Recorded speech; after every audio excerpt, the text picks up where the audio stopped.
Hoje a nossa conversa é sobre saúde bucal. E quando a gente fala desse assunto, precisamos destacar que existem muitos mitos e verdades, né? A gente fez uma enquete no Instagram da TV Horizonte. E a frase dessa semana foi: dentes mais brancos são mais saudáveis. E abrimos uma caixinha de mito ou verdade. Essa interação que a gente faz com os nossos seguidores é muito legal, principalmente para saber a opinião de vocês. Então, toda semana tem enquete no Instagram da TV Horizonte sobre o assunto da vez aqui no programa. Eu já aproveito para convidar você que não é seguidor. Vai lá, segue a TV Horizonte no Instagram. É só buscar por @TV Horizonte Oficial que você encontra a gente. Tem muito conteúdo bacana, viu? E quem está aqui no estúdio comigo hoje, esclarecendo as principais dúvidas sobre saúde bucal, é a Andréia Salvador de Castro. Ela é dentista, professora adjunta da PUC Minas. Andréia, vamos conferir o resultado da enquete? Vamos ver. Vamos. Olha lá. Dentes mais brancos são mais saudáveis? Essa daí dividiu opiniões, viu? 50% dos nossos seguidores acredita que é mito e 50% acredita que é verdade, André. Acho que é só você para ajudar a gente a saber a resposta mito. aqui. Não é verdade. Não é verdade? Não tem relação com se o dente é mais saudável ou não. Tá certo. Olha só, Andréia, vamos então já partir aqui para uma prática, né? Existem muitos mitos e verdades, a gente poderia ficar aqui falando horas e horas sobre eles, mas acho que a gente já podia ir para a prática aqui. Fala pra gente qual que é a ordem correta da escovação, né? Primeiro a gente começa com o fio dental, é isso? Isso. Primeiramente a gente vai utilizar o fio dental. Né? E a pergunta que sempre se faz é essa: qual que é o melhor fio dental? Você pode usar, alguns pacientes vão preferir extradeslizante, outros vão precisar aquele fio dental. O importante, gente, é o fio dental desorganizar o biofilme. Então, não se apeguem a este é o melhor fio dental. Para mim, qualquer fio dental, desde que seja utilizado, é o ideal. E não tem diferença, então, do fio e da fita? Nenhuma? A fita, alguns pacientes que têm muitas restaurações, eles costumam reclamar um pouquinho da fita, porque às vezes ela esgarça.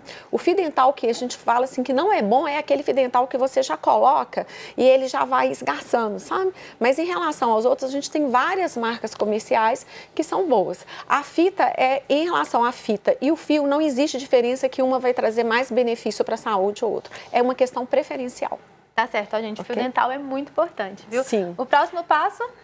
Em relação à escova. Todas as vezes que a gente chega numa gôndola de uma farmácia, de um supermercado, a gente vê inúmeros tipos de escova de dente, né? E às vezes a gente tem muita dúvida em relação a qual escova a gente vai comprar. Gente, a escovação é muito de acordo com a técnica e ela é pessoal. Tá? Porque vai ser de acordo se o paciente usa um aparelho ortodôntico, se o paciente tem os dentes apinhados, tá? Mas de uma forma geral, o que a gente tem que levar em consideração na compra da escova? A escova tem que pensar no tecido da gengiva, no tecido gengival. Então tem que ser uma escova macia ou extra macia, tá? Essa categoria de escova dura ou média, isso não existe. Então, quando você for escolher uma escova, podemos ver aqui, às vezes, você tem uma escova que tem as cerdas do mesmo tamanho, mas ela tem a cabeça um pouquinho maior. E às vezes você pode ter uma escova que tem as cerdas do mesmo tamanho e a cabeça um pouquinho menor. Então, o que vai fazer a diferença entre utilizar uma ou outra é se essa cabeça aqui, ó, ela está conseguindo alcançar a parte mais posterior do dente. Então, é muito importante o dentista te ajudar a orientar. Mas se você for comprar de uma forma, assim, sem orientação, sempre você vai levar em consideração escova macia ou extra macia, cerdas do mesmo tamanho. A marca comercial realmente não importa. Tá, mas a gente pode falar que existe uma melhor que a outra? Eu sei que cada caso vai ser um caso, né? Então a gente vai ter que se adaptar, encontrar a escova ideal. Mas sim assim, não, essa escova daqui, ela é de sei lá onde, é muito melhor. Tem algumas preferências. Tem pessoas que às vezes utilizam escova, né? Que tem as cerdas do mesmo tamanho, a cabeça pequena e tal, e às vezes falam, eu não gosto, às vezes até questão de empunhadura do cabo da escova. Tá? Porque essa empunhadura aqui também tem a ver também com a firmeza que vai te dar. Então, esse tipo de cabo da escova, gente, a gente acha que não faz a diferença, mas faz. Por exemplo, para uma criança, a escova ela tem que te dar uma pega de controle motor. E às vezes uma pessoa que tem mais uma deficiência, dificuldade de escovar, às vezes ela vai precisar de uma escova também que te dê uma melhor empunhadura, tá? E outra coisa, vocês vão observar que nessa escova aqui, isso aqui é fixo. Olha essa escova aqui, ó. Ela já é mais flexível. Então, para aquele paciente que tem uma força muito grande e tem lesão não cariosa, talvez o ideal seria usar uma escova que ele, mesmo colocando a força, ela fique um pouquinho mais flexível, tá? Mas voltando, o melhor é uma indicação individualizada do profissional para ele poder ver qual que é que vai estar atingindo todas as áreas e fazendo uma boa higienização, tá? A higienização, basicamente, quando nós estamos fazendo, se você pega um modelo, aqui você pode fazer essa movimentação aqui básica, mas por isso que ela tem que ser macia, porque em relação à gengiva, você não pode fazer esse movimento aqui. Você vai fazer ou um movimento de varredura ou aquele movimento aqui, ó, circular, que você vai estar fazendo a limpeza dos dentes e tirando aquele biofilme que está ali na região gengival também, tá? Tá certo. Em relação ao fio dental, Andréia, tem a forma correta de utilizar também? Sim. O fio dental, na hora de você utilizar, é muito importante você lembrar que o fio, na hora que você passa... Segura aqui. Na hora que você passa, é muito importante você observar, você não vai fazer com o fio só isso. Você abraça o fio, ó. É como se você fizesse um C, ó, com ele, ó. Tá? Então, esse é o movimento correto do fio, ok? Ele tem que estar fazendo isso aqui, ó. Esse movimento aqui. E não só esse movimento. Tá certo. Então, o primeiro passo é fazer isso que você fez com o uso do fio dental, depois a escova dental. E com o creme dental. O creme dental também, na hora que nós vamos comprar, a gente vai observar que tem vários tipos de creme dentais. Os cremes dentais são iguais? Não. Mas o mais importante do creme dental é que ele contenha flúor.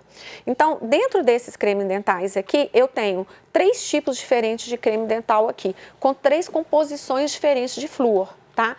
Qual que é o que faz essa diferença do tipo de flúor que tem? Um paciente que tenha lesões não cariosas, não seria interessante ele estar usando um creme dental que o flúor dele fosse monofluorfosfato. Seria interessante ele estar usando ou um creme dental que tenha fluoreto de estanho ou então um creme dental à base de fluoreto de sódio. Mas isso também, gente, para saber a especificação do creme dental, é interessante a consulta ao profissional. Um creme dental interessante de uso comum, né, para todas as pessoas, poderia ser um creme dental com a concentração de flúor, que é recomendado, por exemplo, 1.450 ppm de flúor, né? E esse creme dental pode ser usado por todos, tá? É um creme dental que a gente fala de uso geral, tá? E pode também ser esse creme dental aqui, ó, que é a base de uma forma geral também, são cremes dentais mais em conta. Todo creme dental que é monofluorfosfato do lado, ele é um creme dental que tem um preço mais acessível. E a quantidade de creme dental que a gente deve utilizar? Ainda é aquela regrinha da ervilha, né? Uma ervilha? A quantidade de creme dental é uma quantidade pequena do creme dental. Tem uma diferença grande para crianças, né? Que a criança usa hoje o creme dental com flúor, mas a quantidade, por exemplo, de 0 a 3 anos é metade de um grão de arroz, de 3 até 6 anos é um grãozinho de arroz e a partir de 6 é aquele ervilha. Mas é uma quantidade pequena do creme dental. Tá? Andréia, você falou das escovas de dente, né? Trouxe até aqui alguns exemplos, mas e a escova de dente elétrica? Ela é indicada também ou não? A escova tem uma boa indicação para pacientes que têm deficiência motora, para pacientes, às vezes, idosos, sabe? Aquele paciente que depende de uma cuidadora, sabe? É mais fácil fazer essa higienização. Mas aquele paciente que consegue fazer uma escovação, ela não é superior a uma boa escovação normal, manual. Mas alguns pacientes seria interessante a utilização dessa escova. Legal. Pra gente fechar aqui essa aula, né, Andréia? Fala pra gente do enxaguante bucal. A gente sabe que não deve usar o enxaguante bucal com álcool, a gente tem que usar sem álcool. Mas tem que usar todo dia? Pode usar todo dia? Como que é? Essa questão de usar o enxaguante com álcool ou sem álcool, alguns dentistas vão prescrever o enxaguante com álcool e vai ser necessário usar com álcool. Quando ele for de indicação terapêutica, aí aquele dentista vai utilizar, porque aquele componente daquele enxaguatório com álcool, ele precisa do álcool para que aquela substância terapêutica tenha um efeito. Tá? Mas isso é indicação, gente, do profissional. Ele vai falar, você vai usar por 15, 20, vai depender da situação clínica. O que não pode é o leigo chegar e comprar um enxaguatório com álcool, não seria indicado, tá?